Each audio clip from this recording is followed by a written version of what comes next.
প্রিয় দর্শক, অন্য মঞ্চের আলাপচারিতায় আপনাদের সকলকে আমন্ত্রণ জানাচ্ছি। একটি ভিডিওতে বলেছিলাম যে প্রেসিডেন্ট ডক্টর ইউনূসের আয়নাঘরে বন্দী অবস্থায় আছেন। এই বন্দী দশায় থাকতে থাকতেই বিদেশের বিভিন্ন দূতাবাস থেকে প্রেসিডেন্টের ছবি সরানোর নির্দেশ দেওয়া হয়েছে। তার মানে কোথাও না কোথাও কিছু হচ্ছে বা হওয়ানোর চেষ্টা হচ্ছে। 17ই আগস্ট রবিবার পররাষ্ট্র মন্ত্রণালয়ের কর্মকর্তারা এমন তথ্য জানিয়েছেন। ঘোলা পানিতে মাছ শিকারের চেষ্টাও প্রবল সদরে অন্দরে অপ্রত্যাশিত কিছু ঘটনা ঘটেও যেতে পারে। এই ব্যাখ্যা আমার নয়, সরকার এবং আমেরিকা ঘনিষ্ঠ বাংলাদেশের একমাত্র ট্যাবলয়েড দৈনিক মানব জমিনের অনলাইনে প্রকাশিত হয়েছে এই ব্যাখ্যা। প্রেসিডেন্ট যাচ্ছেন, হয়তো সেনাপ্রধানও যাবেন, কিন্তু যারা আসবেন তারা কারা বলুন তো? আর তারা আসবেনই বা কিভাবে রক্তপাত ঘটানো ছাড়া?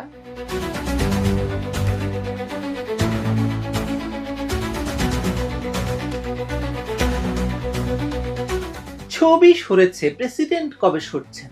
এই প্রশ্ন এখন সবার মুখে মুখে ফিরছে, তীব্র হয়ে উঠছে সর্বত্র। দিন কয়েক আগে একটি ভিডিওতে বলেছিলাম যে প্রেসিডেন্ট ডক্টর ইউনূসের আয়নাঘরে বন্দী অবস্থায় আছেন। তাকে এমনভাবে বন্দী করা হয়েছে, তাকে চাপ দেওয়া হচ্ছে এবং তাকে তার পরিবারের কাউকে জিম্মি করে হয়তো এই চাপ দেওয়া হচ্ছে। এই বন্দি দশায় থাকতে থাকতেই বিদেশের বিভিন্ন দূতাবাস থেকে প্রেসিডেন্টের ছবি সরানোর নির্দেশ দেওয়া হয়েছে। কোনো লিখিত নির্দেশ নয় এটি, বরং অলিখিত নির্দেশে প্রেসিডেন্টের ছবি সরানো হয়েছে ইতিমধ্যে। তার মানে কোথাও না কোথাও কিছু হচ্ছে বা হওয়ানোর চেষ্টা হচ্ছে।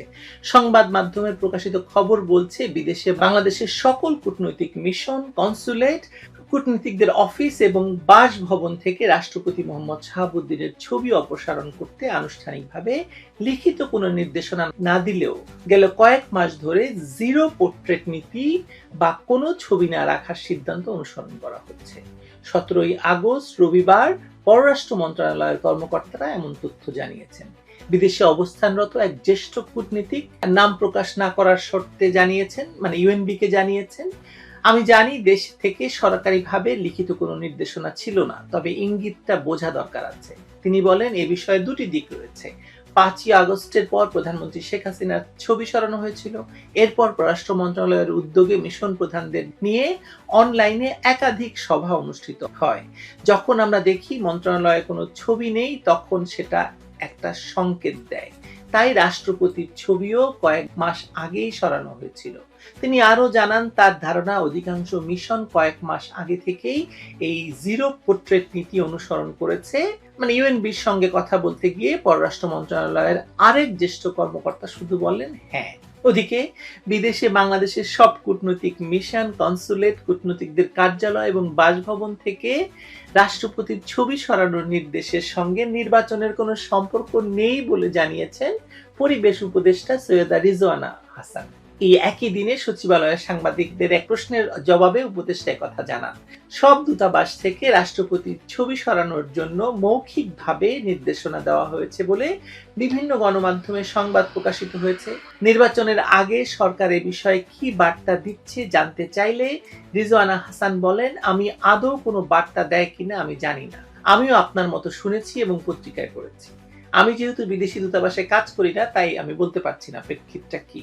স্বাভাবিক, এটার সঙ্গে নির্বাচনের কোনো সম্পর্ক আছে বলে তার মনে হয় না। রাষ্ট্রপতি থাকছেন না, প্রধান বিচারপতি রাষ্ট্রপতি হচ্ছেন, এরকম একটা আলোচনা আছে। এই বিষয়ে দৃষ্টি আকর্ষণ করলে পরিবেশ উপদেষ্টা বলেন, এরকম আলোচনার কি শেষ আছে?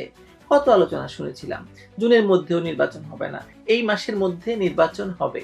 রাজনৈতিক বিষয় তো, আমরা বাংলাদেশিরা রাজনৈতিকভাবে সচেতন, প্রত্যেকের কাছে ঘটনার একটা ব্যাখ্যা আছে, হয়তো এটার পেছনে কোনো ব্যাখ্যাই নেই, কিন্তু এটার সঙ্গে নির্বাচনের যে কোনো সম্পর্ক নেই এটা একেবারে স্পষ্ট।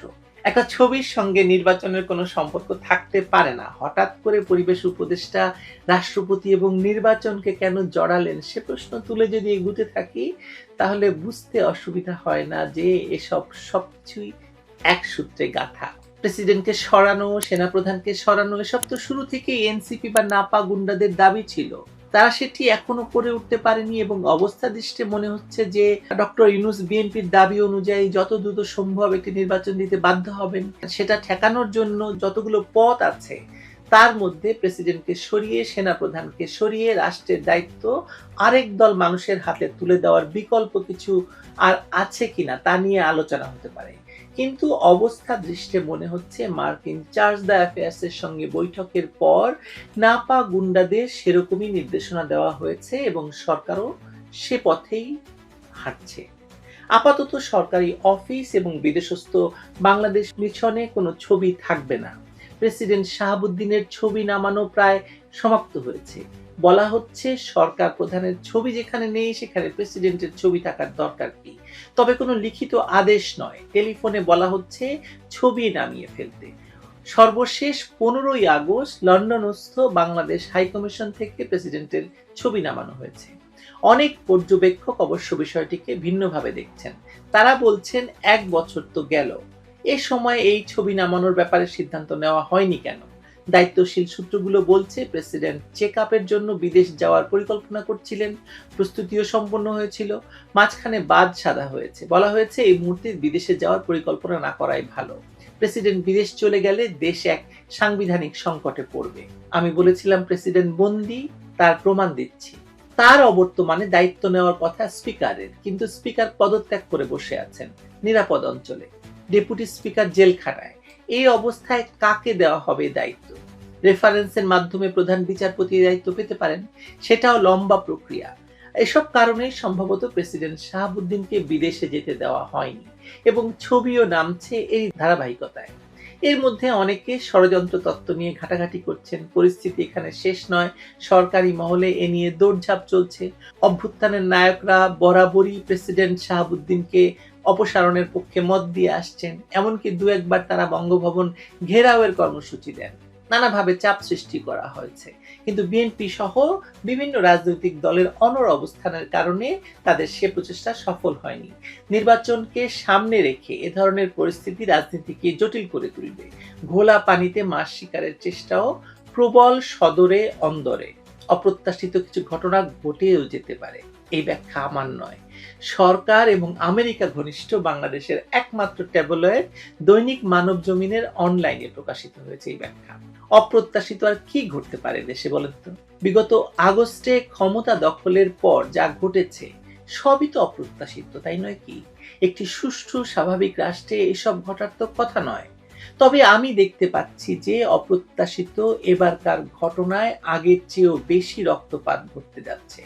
বাংলাদেশে খুব দ্রুত শান্তির পরিস্থিতি ফিরবে বলে যারা মনে করছেন তাদের সঙ্গে দ্বিমত পোষণ করে শুধু এটাই বলি, প্রেসিডেন্ট যাচ্ছেন, হয়তো সেনাপ্রধানও যাবেন, কিন্তু যারা আসবেন তারা কারা বলুন তো? আর তারা আসবেনই বা কিভাবে রক্তপাত ঘটানো ছাড়া? ভাবুন।